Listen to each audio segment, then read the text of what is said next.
The most dangerous person to negotiate with. Imagine you're negotiating with someone and you think the goal is to find a deal that works for both of you. You make a small concession, they make one too. You compromise, they compromise, and eventually you reach an agreement.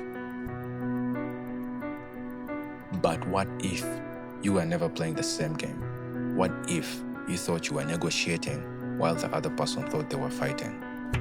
This is an idea Robert Greene explores in the 33 Strategies of War. He describes two fundamentally different kinds of negotiators: the shopkeeper and the warrior. The shopkeeper approaches negotiations with a simple idea: how can we reach an agreement that works for both of us? They care about the trust, they want to maintain the relationship, they are willing to moderate their demands, and when both sides make reasonable compromises, they see that as progress. There is nothing inherently wrong with this approach. In fact, it's how most healthy negotiations are supposed to work. You have something I want, I have something you want, so we find a middle ground. But there's a problem. This strategy only works when the other person is playing the same game. The warrior sees negotiation differently. For the warrior, negotiation isn't simply about reaching an agreement, it's about improving their position. They may negotiate to gain time, to gather information, to understand your weaknesses, to discover how badly you need the deal, or simply to make themselves stronger before making a final decision. And this is where things become dangerous, because a shopkeeper sees a conversation, while a warrior may see a battlefield. The danger isn't negotiating with a warrior. The danger is thinking you're negotiating with a shopkeeper.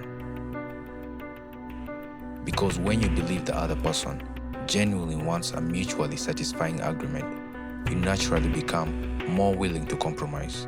You reveal more information, you make concessions, you become patient, you try to preserve the relationship.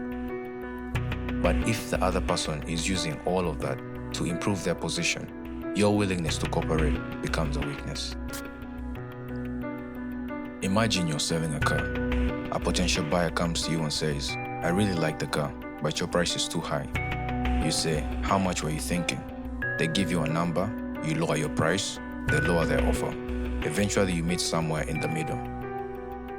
That's a normal negotiation. But now imagine a different buyer. They ask you, "How long has the car been for sale?"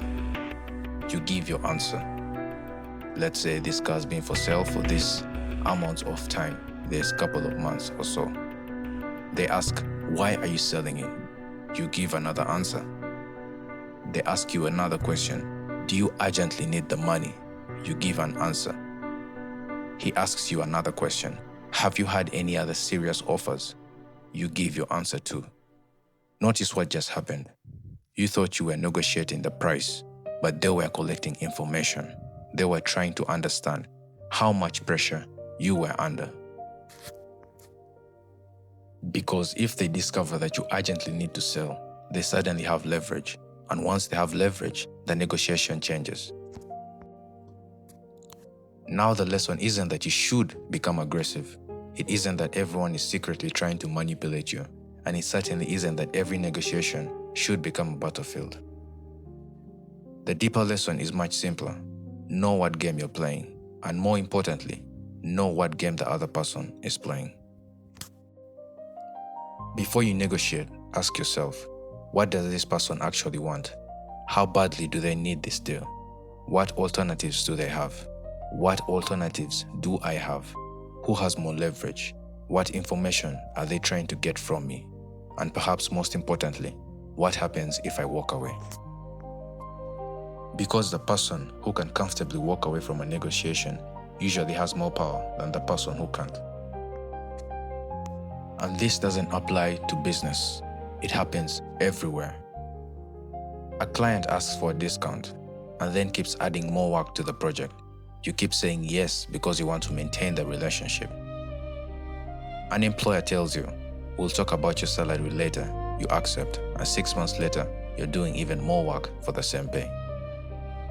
A salesperson gives you a small discount, but gets something much more valuable from you in return.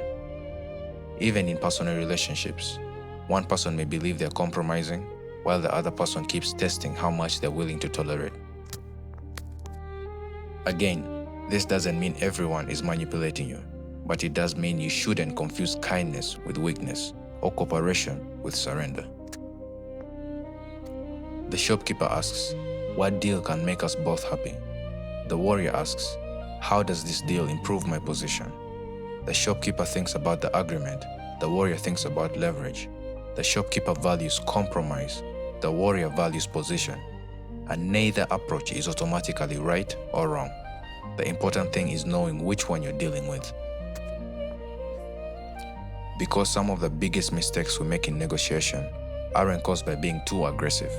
They're caused by being too trusting. We assume the other person wants what we want. We assume they value fairness in the same way we do. We assume that because we are being reasonable, they will be reasonable too. And sometimes that's exactly what happens, but sometimes it doesn't.